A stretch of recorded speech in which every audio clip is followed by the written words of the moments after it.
रहे हैं कि हरियाली तीज कब की है और इस दिन माता शक्ति को क्या करना चाहिए और क्या नहीं करना चाहिए, क्या खाएं क्या ना खाएं, इसमें हम ये चर्चा कर रहे हैं। तो सबसे पहले तो मैं आपको बता दूं कि श्रावण के महीने में हरियाली तीज और एक ये विशेष पर्व है और एक विशेष त्योहार है। इसमें विशेष रूप से भगवान महादेव और माता पार्वती की पूजा की जाती है, जिसमें माताएं बहुत जगह तो निराहार रहती हैं, बहुत जगह तो बिना पानी पिए रहती हैं, बहुत जगह इस व्रत को करते समय वो जल ही पीती हैं। लेकिन इसमें यदि फलियार भी कर लिया जाए तो कोई भी दोष नहीं है।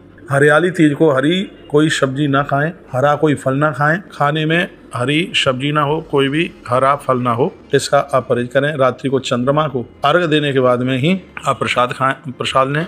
और इसमें खीर का बहुत ज़्यादा जरूरी होता है क्योंकि चंद्रमा का पदार्थ है, चंद्रमा का भोजन है खीर, तो इसमें खीर ली जाती है, अर्घा दिया जाता है। रात्रि को चंद्र दर्शन करने के तत्पश्चात ही इसमें प्रसाद लिया जाता है। इसमें माताएं हरी चूड़ियाँ पहनती हैं, मेहंदी लगाती हैं, महावर लगाती हैं, तो ये बहुत शुभता का प्रतीक है। पति की आयु बढ़ाने के लिए, सुख ऐश्वर्य और समृद्धि बढ़ाने के लिए और यह व्रत किया जाता है। सुबह भोर में जल्दी से स्नान करने के तत्पश्चात धुले हुए वस्त्र पहनकर देवी देवताओं का वंदन पूजन करें और इसमें माता पार्वती और भगवान महादेव का महाअभिषेक करें, उनका पूजन करें। माताएं पार्वती को 16 श्रृंगार का सामान चढ़ाती हैं। भगवान शिव को श्वेत वस्त्र उड़ाया जाता है, उसके ऊपर एक गमछा और रखा जाता है। तो पार्वती मैया के जो वस्त्र हैं वो ब्राह्मणी को दे दिए जाते हैं और महादेव के जो वस्त्र हैं वो ब्राह्मण देव को दे दिए जाते हैं।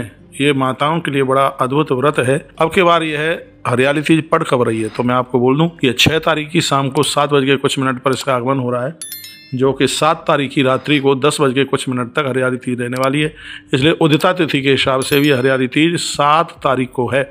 इसको पूज्य माता शक्ति बहुत हर्ष और बहुत उल्लास के साथ में इसको मनावे। इसमें भगवान महादेव का पूजन करे और माता पार्वती की पूजा करे। गोरोचन बाजार में मिल जाए तो शंकर जी के माथे पर गोरोचन और लाल चंदन मिल जावे तो माँ दुर्गा के भाल पर लाल चंदन लगाइए। इसमें बेलपत्रियाँ माँ दुर्गा को, भगवान महादेव को, दोनों को चढ़ाएं। भगवान शंकर को बेलपत्री चढ़ाएं तो चंदन में डुबोकर या उस पर चंदन लगा करके चढ़ाएं और माता जी को जब आप चढ़ाते हैं बेलपत्रियाँ तो उसके ऊपर रक्त चंदन लगा करके माँ को आप चढ़ाइए। माता प्रसन्न हो जाएगी। मैं एक बार फिर निवेदन करना चाहूँगा, इसमें फलियार लेकर और बिना फलियार के भी आप ये व्रत कर सकते हैं। रात्रि को चंद्रमा को अर्घ देने के तत्पश्चात में फिर आप प्रसाद आप ले सकते हैं। इसमें कच्ची रोटी नहीं ली जाती, जैसे फुल्का है, दाल है, भात है, ये चीजें नहीं ली जाती। इसमें पक्का भोजन यानी खीर, पूड़ी इत्यादि सब्जियां आप लें। हरा फल और हरी सब्जी इसमें वर्जित बताई गई है। बहुत बहुत धन्यवाद, आप हमारे साथ ये जुड़े हैं और एक नई वीडियो आपके पास भेजी जाती है। और एक बार फिर ध्यान रखना, हरियाली तीज का व्रत करने वाली मेरी बहनें और माताएं ये ध्यान रखिएगा कि हाथ में हरी चूड़ी पहन करके ही ये पूजा होती है और ये व्रत किया जाता है। माताओं के लिए पूजन किसी वरदान से कम नहीं है, क्योंकि पति की उम्र बढ़ाने के लिए, आयुष बढ़ाने के लिए माताएं यह व्रत करती हैं। झूला डाला जाता है, पटली लगाई जाती है और उस पर बढ़िया से अच्छे अच्छे गीत गा करके झूलना भी माताएं प्रारंभ करती हैं।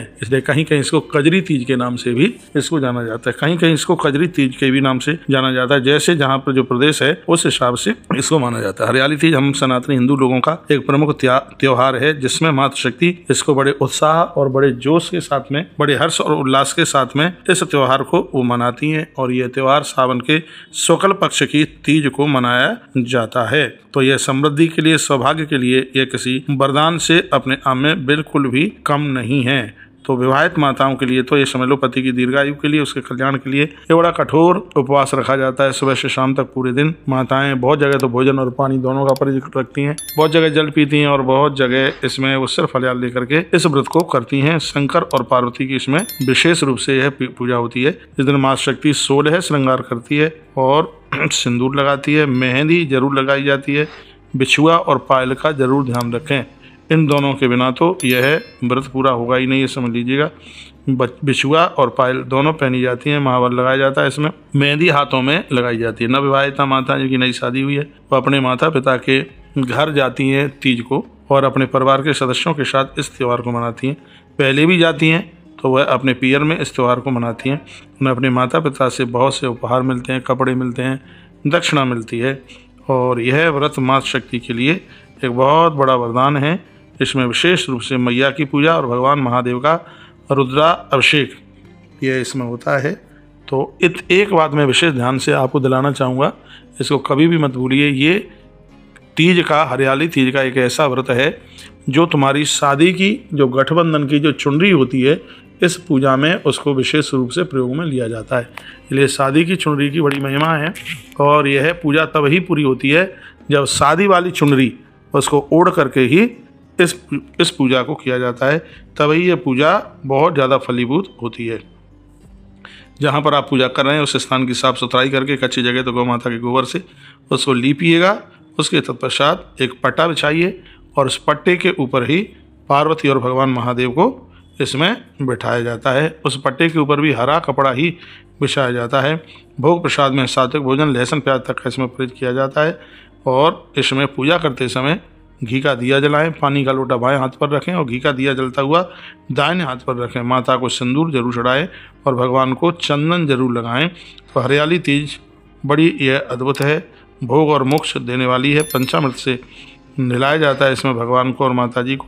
तो यह बहुत ज़्यादा आनंद कर देने वाली ये व्रतता है, इसलिए सजग और समझदार जनों को पूज्य माता शक्ति को यह व्रत जरूर करना चाहिए। पूरे दिन उपवास करते हुए शाम को सूर्यास्त के बाद चंद्रमा को अर्घा देने के तत्पश्चात पति के पैर छू करके, सास ससुर के पाँव छू करके फिर वह अपना व्रत खोलें। बहुत बहुत धन्यवाद आप सभी के लिए, आपने वीडियो को पूरा सुना। वीडियो को आगे जरूर भेजिए जिससे और भी लोग इससे लाभान्वित हो सकें।